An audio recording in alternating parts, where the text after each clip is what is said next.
सभी की डिमांड है कि शहर में और गांव में अभी प्रशासक लगे हुए हैं और जो जनता के रोज़ के काम होते हैं उसको अधिकारी ढंग से टैकल नहीं कर पाएंगे। तो सबकी मांग है, जनता की मांग है और हमारी पार्टी तो शुरू से कह रही है कि जल्द से जल्द राजस्थान में चुनाव हो।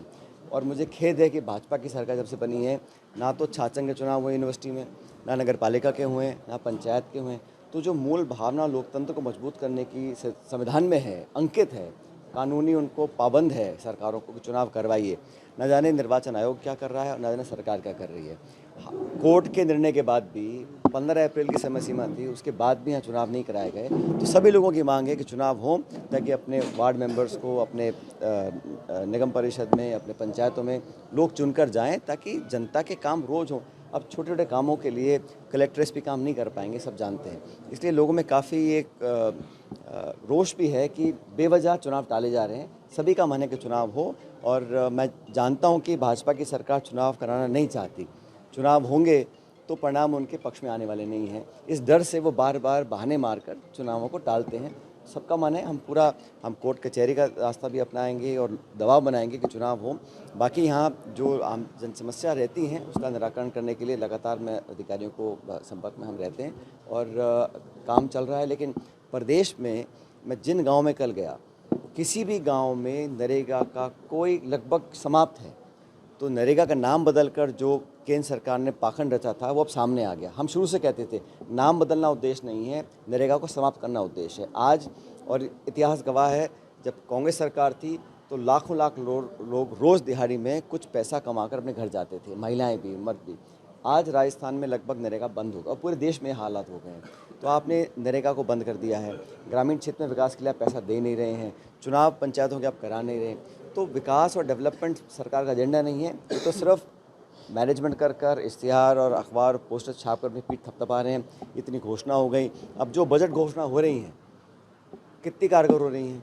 4 लाख नौकरी की बात पहले बजट में की थी, अब 2.5 साल पूरे हो गए हैं, कितने लोगों को नौकरी मिली है। तो सरकार की जो काम करने का तरीका है वो जनता के हित में नहीं है, सब देख चुके हैं। लेकिन हम पूरा दबाव बनाएंगे कि सरकार मजबूर होकर लोगों के काम करे। देखिए सर, वो विधानसभा क्षेत्र ऐसे हैं भगत भाई, कई विधानसभा क्षेत्र ऐसे हैं जहाँ से विधायक कांग्रेस से चुन के आए हैं या फिर सांसद कांग्रेस है, तो वहाँ पर राज्य सरकार क्या बजट नहीं दे रही, किस तरह के काम का झटके हैं? बिल्कुल स्पष्ट है भाई, इसमें कोई किसी को दोहराई नहीं होना चाहिए।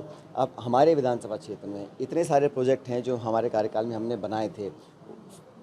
हमारा गलौद का पुल है, हमारा मेडिकल कॉलेज है, नर्सिंग कॉलेज है, फूड पार्क, इन सब के जो जिस तरीके से इनको औपचारिक शुरुआत मिलनी चाहिए, एक उद्घाटन होता है, एक प्रोग्राम होता है, लोगों को संदेश जाता है, तो सरकार नहीं चाह रही है। और भेदभाव तो है भाई, जहाँ जहाँ कांग्रेस के एमपी एमएलएज हैं वहाँ सरकार की मंशा कम होती है काम कराने की, देने की। घोषणा करते भी हैं तो फाइनेंस नहीं आता, बजट नहीं आता, लटकता रहता है। तो ये पक्षपात तो होता है, लेकिन ठीक है, राजनीति है, अपना समय है, उनका 2-2.5 साल का बचा है, वो मर्जिया जो करें। लेकिन जनता के बीच में हमारे जनता, हमारे कार्यकर्ता सारी बातें जानती हैं, समझती हैं। लेकिन विकास के दृष्टिकोण से इस क्षेत्र में हम कोई कमी नहीं आने देंगे, ये जनता इस बात को जानती है। मैं तो हर बार ही बोलता हूँ, अभी आज अगले 2-4 हफ्तों के अंदर भारी किल्लत होने वाली है, हर प्रदेश के हर कोने में होती है। तो सरकार को एहतियात बरतकर पहले से ही करनी, जैसे planning, water supply, tank, water distribution, पाइपों की मरम्मत, और अधिकारियों को पहले सचेत करना पड़ेगा कि 2 महीने कैसे टैकल करें इसको। उम्मीद करता हूँ कि प्रशासन इसको गंभीरता से लेकर कार्रवाई करेगा। देश वाले समाज के लोग आपसे मिले हैं, किस तरह की बात हो रही है? अपने इलाके के क्षेत्र के विकास की बातें करी हैं, जो उनको दिक्कत कठिनाइयाँ आती हैं उसके बारे में चर्चा करी है। और मैंने कहा कि हम कोई कमी नहीं आने देंगे, सबको साथ लेकर चलेंगे और किसी को कोई परेशानी की जरूरत नहीं है। कई दिनों से नगर निकाय जो है पंचायत चुनाव नहीं हो रहे हैं, जनता और प्रशासन के बीच जनप्रतिनिधि कड़ी होता है, क्या अक्सर सही भाव ये? अभी तो मैंने कहा आपको कि जब तक चुनाव नहीं होंगे तो वो प्रतिनिधि आएंगे कहाँ से। अब जब अधिकारी चल रहे हैं बेचारे, वो कमरों बैठे बैठे क्यों गांव में जाएंगे, क्यों ढाणी में घूमेंगे वो लोग, उनको थोड़ा वोट लेना है किसी का, वो तो अपना टाइम निकाल रहे हैं। लेकिन जो पब्लिक के सरपंच है, प्रधान है, प्रमुख है, वार्ड मेंबर है, सीआर है, डीआर है, वही लोग तो करते हैं, जन सुनवाई करते हैं, जनता के काम करते हैं। बिल्कुल ठप पड़ा है मामला, तो इसका बहुत एक नकारात्मक इफेक्ट पड़ रहा है पूरे क्षेत्र, पूरे प्रदेश में। तो सरकार को अपनी जिद छोड़कर और हार के डर से बाहर निकलकर चुनाव कराने चाहिए।